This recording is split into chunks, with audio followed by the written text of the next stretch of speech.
ब्राह्मण था। वो रोज नहाता धोता, कथा कहता, कहानी कहता, लेकिन जब वो घर में रहता तो उसकी ब्राह्मणी कहती, कुछ कमाते तो हो नहीं, ऐसे कैसे काम चलेगा। वो जाके कुएं पे बैठता तो वहां पे पनिहारियां नहीं बैठने देती, घर के बाहर जाकर बैठता तो वहां पर खेलने वाले बच्चे नहीं बैठने देते, हाट में जाके बैठता तो दुकानदार वहां से भगा देते। निराश होकर वो घने जंगल में जाकर बैठ गया। वहां एक सूखा हुआ पीपल था और एक सूखा हुआ तालाब था। ब्राह्मण ने सोचा कि मैं यहाँ शांति से पूजा कर सकता हूँ। वो वहीं पर नहाया धोया, उसने पाठ किया, पूजा की, कहानी कही। कहानी सुनकर जब उसने सूर्य भगवान को अर्घ्य दिया तो वो पानी बहकर तालाब में और पीपल में चला गया। उस पानी के वहां जाते ही तालाब दूध से भर गया और सूखा हुआ पीपल हरा हो गया। सूर्य नारायण की आवाज उसके कानों में पड़ी। उन्होंने कहा, जो चाहिए मांग ले ब्राह्मण, जो चाहिए मांग ले। ये सुनकर ब्राह्मण डर गया कि पता नहीं कौन बोल रहा है। अब रोज ऐसा ही होने लगा।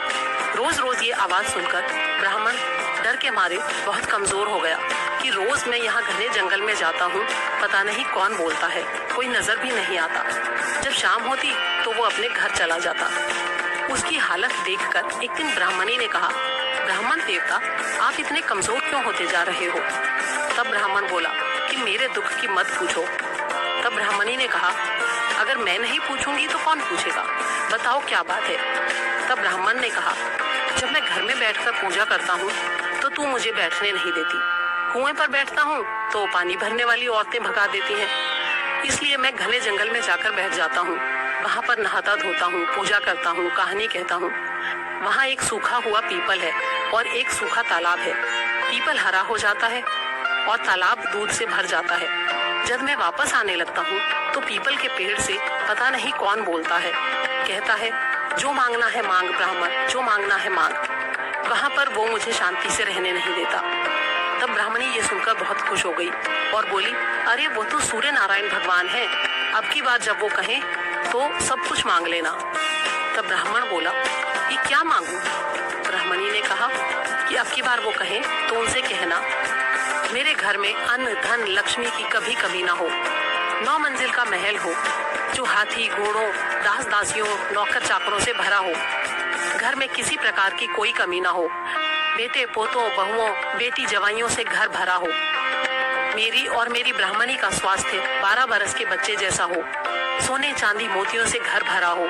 अगले दिन जब सूरज भगवान बोले तो ब्राह्मण ने उसी तरह से मांग लिया। तब भगवान बोले, देखने में तो ब्राह्मण भोला सा दिखता था, लेकिन मांग तो बहुत लिया, लेकिन कोई बात नहीं, जा तेरे सब कुछ ऐसे ही हो जाएगा।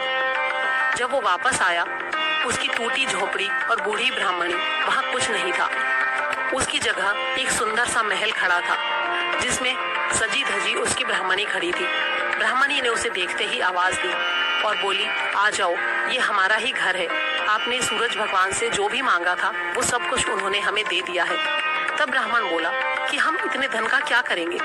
ब्राह्मणी बोली, धन से क्या नहीं होता, हमारी कन्याओं का विवाह करेंगे, ब्याही हुई लड़कियों के गौने करेंगे। फिर उन्होंने जिमने के लिए ब्राह्मणों को बुलाया, पान और फूल देकर बुलावा भेजा। जिमाने के बाद सोने का टका दक्षिणा में दिया। तब सब लोग ब्राह्मण की जय बोलने लगे। राजा की जय किसी ने भी नहीं बोली। तब किसी ने जाकर राजा से उनकी चुगली कर दी कि आपकी जय कोई नहीं बोलता, सब लोग ब्राह्मण की जय बोलते हैं।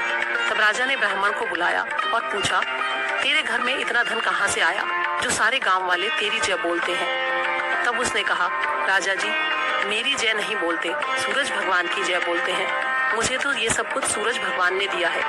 उसने राजा को सारी बात बताई। तब राजा ने कहा, भाई मेरे यहाँ धन तो बहुत है, लेकिन मेरे पुत्र नहीं है, तो मुझे क्या करना चाहिए। तब ब्राह्मण बोला, अपने सारे नगाड़े वालों से कह दो कि आज से आपकी जय ना बोले, सूरज भगवान की जय बोले, आपके पुत्र हो जाएगा। राजा ने अपने नगाड़े उठा दिए और सूरज भगवान के बैठा दिए। सब लोग सूर्य भगवान की जय बोलने लगे। 9वें महीने ही रानी के पुत्र हो गया। तब राजा ने कहा कि ब्राह्मण को बुलाओ, हम उसे बड़ा करेंगे। तब ब्राह्मण बोला, मुझे बड़ा मत करो, सूरज भगवान को बड़ा करो, वो ही सबकी मनोकामना पूरी करते हैं। उन्हीं का ध्यान करो, उन्हें ही मनाओ और मन इच्छा फल पाओ। हे सूर्य भगवान, जैसा ब्राह्मण और राजा को दिया वैसा सबको देना। कहते सुनते हुंकारा भरते अपने सारे परिवार को देना, हमें भी देना। आपने मेरे चैनल को अभी